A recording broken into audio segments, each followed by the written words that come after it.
ফুলকপির ডাঁটা দিয়ে চচ্চড়ি বানাবো। তার জন্য আমি কেটে নিচ্ছি।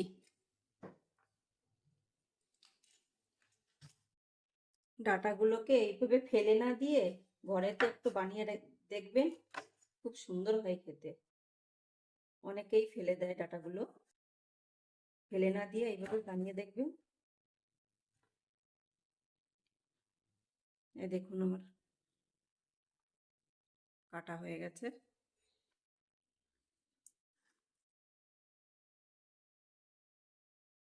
ওই ডাঁটা চচ্চড়ির ভেতর একটা আলু দিয়ে দেবো, আর এই কটা শিম দিয়ে দেবো, আর হাফটা বেগুন দিয়ে দেবো। সরু সরু করে কেটে নেবো।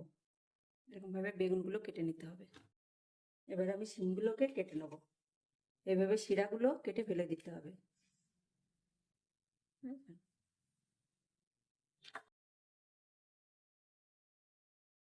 এই একইভাবে শিমগুলোর শিরাগুলো কেটে ফেলে দিতে হবে। এবার আমি আলুটাকে কেটে নেব। ওই একই সাইজের আলুটাও কেটে নেব।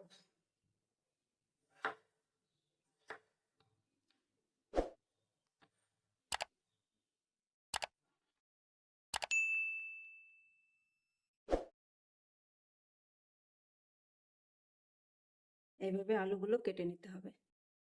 ফুলকপি ডাঁটার চচ্চড়ি বানানোর জন্য ডাঁটাগুলো কেটে নিয়েছি, ধুয়ে নিয়েছি। এখানে আছে আলু, আর আছে বেগুন। একটা বেগুনের হাফ দিয়েছি, আর কয়েকটা শিম কেটে রেখে দিয়েছি। এবার আমি সর্ষেটাকে বেটে নেব।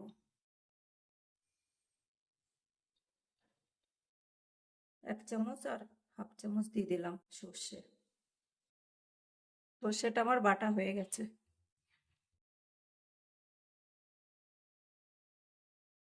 এবার আমি বাটা সর্ষেটার ভিতর একটু জল দিয়ে দেবো, উষ্ণ গরম জল। এবার আমি কাঁচা লঙ্কাটাকে বেটে নেবো। কটা কাঁচা লঙ্কা দিতে হবে, যে যেমন ঝাল খায়। এবার আমি যে সর্ষেটাকে বেটে রেখেছিলাম ওটাকে এবার আমি সেঁকে নেবো।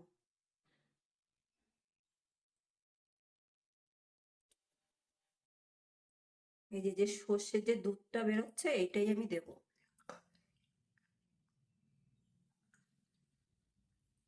এই ছিবড়াগুলো দেওয়া যাবে না, এতে গ্যাস অম্বল হয়। শুধু আমি এই দুধটা দিয়ে দেবো। এই দেখুন, এইটাই আমি দেব চচ্চড়িতে। এবার কপির ডাঁটাগুলোকে আমি সেদ্ধ করে নেবো। ভিতরে আমি একটু নুন দিয়ে দেবো। জলটা আমার গরম হয়ে গেছে, এবার আমি কপির ডাঁটাগুলো সিদ্ধ করে নেব। একটু ঢেকে দেবো। হয়ে গেছে আমার সিদ্ধ করা, এবার আমি নামিয়ে নেব। নামিয়ে জলটা ফেলে দেবো। কড়াটা গরম হয়ে গেছে, এবার আমি তেল দিয়ে দেবো।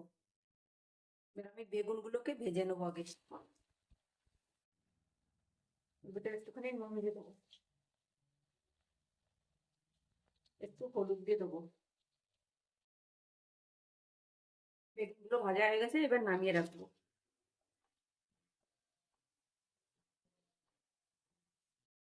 ওই তেলের ভিতর আর একটু তেল দিয়ে দেবো। দুটো শুকনো লঙ্কা দিয়ে দেবো। ফোড়নে দিয়ে দেবো কালো জিরে। এবার আমি আলুগুলো দিয়ে দেবো। করার জন্য ঢেকে দেবো।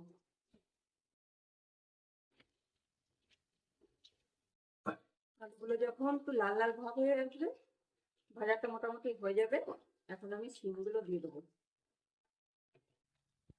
একটু ঢেকে দেবো।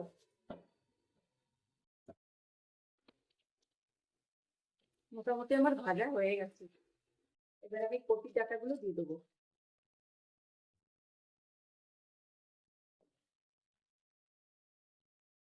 এবার ওর ভিতরে আমি লবণ দিয়ে দেবো।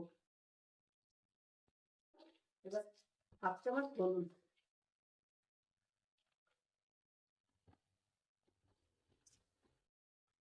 5 মিনিটের জন্য আমি ঢেকে দেবো।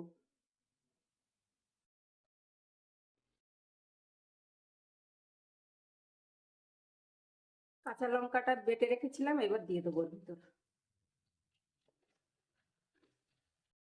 ওর ভিতর দিয়ে দেবো আমি 1 চামচ চিনি, স্বাদটাকে ব্যালেন্স করার জন্য। এবার আমি এই সর্ষের দুধটা দিয়ে দেবো। ওই বাটিটা ধুয়ে এক বাটি জল দিয়ে দিলাম। এবার শিম আছে 10 মিনিটের জন্য আমি ঢেকে দেবো।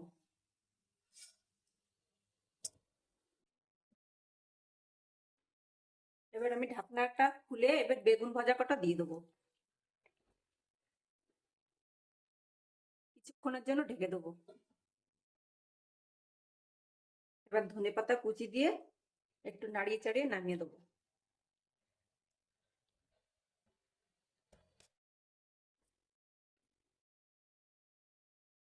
পুরা অসাধারণ হয় খেতে। আপনারা একটু ঘরেতে ট্রাই করে দেখবেন, বানিয়ে দেখবেন, দুর্দান্ত লাগে খেতে। আপনারা তো কপির ডাঁটা ফেলে দেন, এইভাবে একটু বানিয়ে দেখবেন।